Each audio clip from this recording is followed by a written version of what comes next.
একজন অমুসলিম যদি নিরপেক্ষ হয়ে পবিত্র কুরআন একবার অর্থসহ বুঝে পড়ে, আমার মনে হয় সেই ব্যক্তিটি হেদায়েতের পথ পাবেন।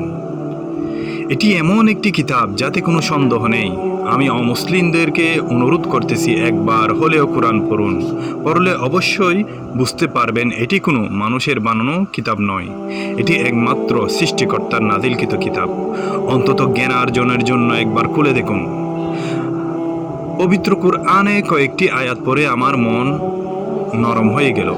মহান আল্লাহ তাআলা পবিত্র কুরআনে বলেন, তারা কি দেখে না উটের প্রতি কিভাবে তাকে সৃষ্টি করা হয়েছে, এবং আকাশের প্রতি কিভাবে তাকে উচ্চ করা হয়েছে, এবং পাহাড়সমূহের প্রতি কিভাবে তাকে স্থাপন করা হয়েছে, এবং পৃথিবীর প্রতি কিভাবে তাকে বিছানো হয়েছে।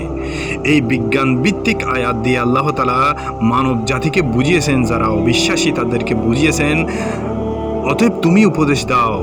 নবীকে সম্বোধন করে বলেছেন, অতএব তুমি উপদেশ দাও, তুমি তো কেবল উপদেশদাতা মাত্র, তুমি তাদের উপর দারওয়ান নও।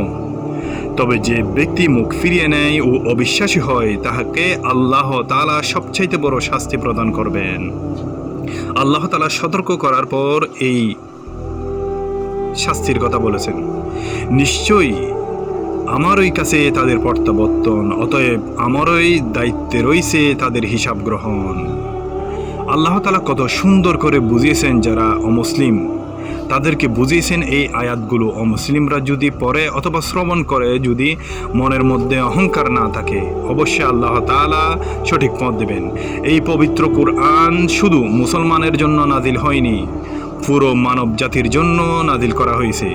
আল্লাহ তাআলা পবিত্র কুরআনে বলেন, আমি কুরআনকে সহজ করে দিয়েছি, কেউ কি আছে কুরআন বুঝবে এবং উপদেশ গ্রহণ করবে? আল্লাহ তাআলা কুরআনকে সহজ করে দিয়েছেন। যারা অমুসলিম তারা একবার হলে পড়ে দেখুন, ইনশাআল্লাহ আপনি সঠিক পথ পাবেন।